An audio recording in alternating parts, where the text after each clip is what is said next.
Hi. Pahalgam సమీపంలోని బైసరెన్ వ్యాలీలో జరిగిన ఉగ్రవాద దాడి భారతదేశాన్ని దిగ్భ్రాంతికి గురిచేసింది. ఈ దాడిలో 26 మంది పర్యాటకులు ప్రాణాలు కోల్పోయారు. ఈ దాడిని తామే చేసినట్లు పాకిస్తాన్లోని లష్కరే తోయిబాతో అనుబంధం కలిగిన ది రెసిస్టెన్స్ ఫ్రంట్ టీఆర్ఎఫ్ ప్రకటించింది. దీంతో భారత ప్రభుత్వం అత్యంత కఠినమైన చర్యలు తీసుకుంది. పాకిస్తాన్ కూడా కవ్వింపు చర్యలు మొదలుపెట్టింది.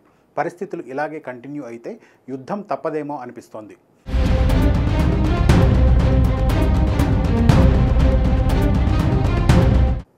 పహల్గాం ఉగ్రవాద దాడి తర్వాత భారత ప్రభుత్వం తక్షణమే కఠిన చర్యలు చేపట్టింది. పాకిస్తాన్పై ఒత్తిడి పెంచడం ద్వారా దారికి తెచ్చుకోవాలని ప్రయత్నిస్తోంది. భారత్ తీసుకున్న అత్యంత కఠిన నిర్ణయాల్లో సింధు నదీ జలాల ఒప్పందం రద్దు చేసుకోవడం ప్రధానమైనది. 1960లో చేసుకున్న సింధు నదీ జలాల ఒప్పందాన్ని తక్షణం రద్దు చేస్తున్నట్లు భారత్ ప్రకటించింది. దీంతో పాకిస్తాన్ వ్యవసాయ రంగానికి కీలకమైన నీటి సరఫరాను నియంత్రిస్తుంది. ఈ నిర్ణయం పాకిస్తాన్ ఆర్థిక వ్యవస్థకు తీవ్ర నష్టం కలిగిస్తుంది. పాకిస్తాన్తో దౌత్య సంబంధాలను పూర్తిగా తెంచుకుంది.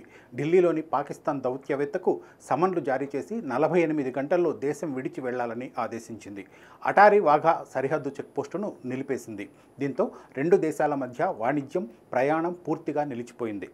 పాకిస్తాన్ పౌరులు, పర్యాటకులు ఎవరైనా ఉంటే 48 గంటల్లో విడిచి వెళ్లాలని భారత్ ఆదేశించింది. మరోవైపు జమ్మూ కాశ్మీర్ సరిహద్దు వెంబడి హై అలర్ట్ ప్రకటించింది. రాజస్థాన్, పంజాబ్ సరిహద్దుల్లో సైనిక బలగాలు ఆయుధాలను మోహరిస్తోంది. ఇండియన్ ఎయిర్ ఫోర్స్ కూడా యుద్ధ విమానాలను సరిహద్దు వైపు తరలిస్తోంది. అయితే పహల్గాం దాడితో తమకు ఎలాంటి సంబంధం లేదని పాకిస్తాన్ వాదిస్తోంది. భారత్ ఆంక్షలకు ప్రతీకారంగా పాకిస్తాన్ కూడా కొన్ని చర్యలు చేపట్టింది. సింధు నదీ జలాల ఒప్పందాన్ని భారత్ రద్దు చేసిన నేపథ్యంలో పాకిస్తాన్ తన సైనిక బలగాలను ఉత్తర సరిహద్దులకు తరలిస్తోంది. కరాచీ నుంచి రావల్పిండిలోని నూర్ ఖాన్ వైమానిక స్థావరానికి యుద్ధ విమానాలను తరలించినట్లు సమాచారం. భారత విమానాలకు తమ గగనతలాన్ని మూసివేస్తున్నట్లు పాకిస్తాన్ ప్రకటించింది. అటారీ వాఘా సరిహద్దును మూసివేసింది. భారతీయులకు వీసాలు రద్దు చేసింది. భారత్ను ఎదుర్కొనేందుకు మద్దతు ఇవ్వాల్సిందిగా మిత్రదేశాలైన చైనా, టర్కీల సాయం కోరినట్లు సమాచారం. రెండు దేశాల మధ్య ఉద్రిక్తతలు పెరిగిన నేపథ్యంలో క్షిపణి పరీక్షలను నిర్వహించేందుకు పాకిస్తాన్ సిద్ధమవుతున్నట్లు వార్తలు వస్తున్నాయి. పహల్గాం దాడి వెనుక పాకిస్తాన్ హస్తం ఉందని భారత్ బలంగా నమ్ముతుంది.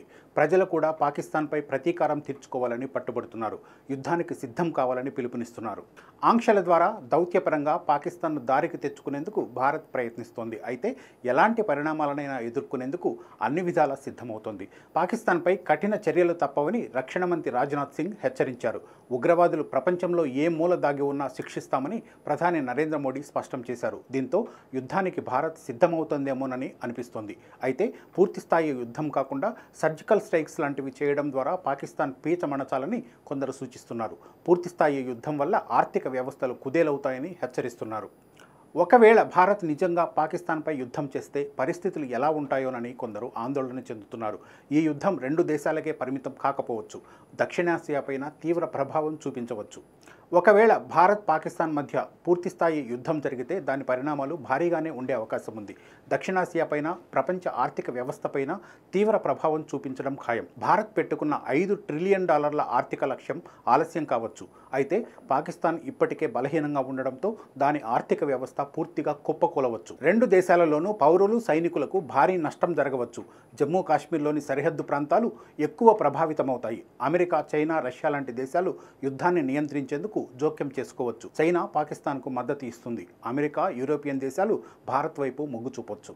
యుద్ధం వస్తే భారత్ను ఎదుర్కోవడం పాకిస్తాన్కు అంత ఈజీ కాదు. పాకిస్తాన్తో పోల్చితే భారత్ అన్ని రంగాల్లో ముందుంది. సంఖ్యాపరంగా, సాంకేతికంగా పాకిస్తాన్పై భారత్ ఎప్పుడూ పైచేయి సాధించింది. భారత సాయుధ దళాల బలం సుమారు 14.5 లక్షలు. ప్రపంచంలోనే 4వ అతిపెద్ద సైన్యంగా నిలుస్తోంది. పాకిస్తాన్ సైన్యం కేవలం 6.5 లక్షల మంది మాత్రమే. భారత్తో పోల్చితే కనీసం సగం కూడా లేదు. ఇండియన్ ఎయిర్ ఫోర్స్ వద్ద 2000కు పైగా యుద్ధ విమానాలున్నాయి. వీటిలో రాఫెల్, సుఖోయ్, తేజస్ లాంటి అత్యాధునిక విమానాలున్నాయి. ఇక S-400 రక్షణ వ్యవస్థ గగనతల రక్షణలో ఎంతో కీలకంగా ఉంది. ఇక పాకిస్తాన్ వద్ద సుమారు 800 యుద్ధ విమానాలున్నాయి. వీటిలో F-16, JF-17 థండర్, మిరాజ్ లాంటివి ప్రధానమైనవి. అయితే భారత దగ్గరున్న సైనిక విమానాలతో పోల్చితే ఎంతో వెనుకబడ్డాయి. ఇక ఇండియన్ నేవీ హిందూ మహాసముద్రంలో ఆధిపత్యం కలిగి ఉంది. విక్రాంత్, విక్రమాదిత్య వంటి విమాన వాహక నౌకలు, అణు జలాంతర్గాములు, బ్రహ్మోస్ క్షిపణులు ఉన్నాయి. పాకిస్తాన్ నౌకాదళం చాలా చిన్నది. ఇందులో కొన్ని ఫ్రిగేట్లు, జలాంతర్గాములు, క్షిపణి పడవలు ఉన్నాయి. ఇది భారత నౌకాదళంతో పోల్చితే చాలా బలహీనం. భారత్ వద్ద అగ్ని-5, బ్రహ్మోస్, పృథ్వీ లాంటి క్షిపణులున్నాయి. పాకిస్తాన్ వద్ద బాబర్ క్రూయిజ్, షహీన్ బాలిస్టిక్, ఘోరీ క్షిపణులున్నాయి. సంఖ్యాపరంగా, సామర్థ్యం పరంగా ఇవి భారత క్షిపణులకు ఏమాత్రం సాటిరావు. పాకిస్తాన్ సుమారు 170 అణ్వాయుధాలను కలిగి ఉందని అంచనా. మన దగ్గర 160 అణ్వాయుధాలున్నాయి. అయితే తమంతట తాముగా అణుదాడి చేయబోమని భారత్ ప్రమాణం చేసింది. ఒకవేళ పాకిస్తాన్ అణుదాడికి పాల్పడితే భారత్ ఇచ్చే దెబ్బకు పాకిస్తాన్ మాడి మసైపోవడం ఖాయం. ఇక భారత్ వద్ద ఇస్రో, డిఆర్డీఓ రూపొందించిన అత్యాధునిక ఉపగ్రహాలు, యాంటీ శాటిలైట్ క్షిపణులు ఉన్నాయి. యుద్ధ సమయంలో నిఘా సమాచార సేకరణలో ఇవి కీలక పాత్ర పోషిస్తాయి. పాకిస్తాన్ ఇందుకోసం చైనా లాంటి దేశాలపై ఆధారపడాల్సి ఉంటుంది. భారత్ తనంతట తానుగా యుద్ధం చేయాలని ఎప్పుడూ కోరుకోదు. చర్చల ద్వారానే దేనికైనా పరిష్కారం లభిస్తుందని భావిస్తుంది. ఒకవేళ యుద్ధం చేయాల్సి వస్తే భారత్ కోరుకున్న లక్ష్యాలు నెరవేరుతాయా అనే దానిపై జోరుగా చర్చ జరుగుతోంది. భారత ప్రధాన లక్ష్యం సీమాంతర ఉగ్రవాదాన్ని నిర్మూలించడం, పాకిస్తాన్ను ఉగ్రవాద శిబిరాలకు ఆశ్రయం ఇవ్వకుండా నిరోధించడం. మరి యుద్ధం ద్వారా ఈ లక్ష్యాలు నెరవేరుతాయా అనేదే పెద్ద ప్రశ్న. ఒకవేళ యుద్ధం జరిగితే పాకిస్తాన్ లోపల ఉన్న ఉగ్రవాద శిబిరాలను ధ్వంసం చేయవచ్చు. ఇది తాత్కాలికంగా ఉగ్రవాద కార్యకలాపాలను తగ్గిస్తుంది. భారత్ కొట్టే దెబ్బకు మున్ముందు ఉగ్రవాదులకు ఆశ్రయం ఇచ్చేందుకు పాకిస్తాన్ వెనుకడుగు వేసే అవకాశం ఉంటుంది. అయితే యుద్ధం ద్వారా ఉగ్రవాదం పూర్తిగా కనుమరుగవుతుందా అంటే చెప్పలేం. ఎందుకంటే టెర్రరిస్టులు ఎప్పటికప్పుడు తమ స్థావరాలను మారుస్తూ ఉంటారు. ఒకరు పోతే మరొకరు పుట్టుకొస్తూ ఉంటారు. అందుకే పాకిస్తాన్ను ఉగ్రవాదులకు ఆశ్రయం ఇవ్వకుండా చూడడంపైనే భారత్ ప్రధానంగా దృష్టి పెడుతుంది. ఇందుకోసం అంతర్జాతీయ సమాజం ద్వారా, పలు ఆంక్షల ద్వారా దారికి తెచ్చుకునే ప్రయత్నం చేస్తోంది.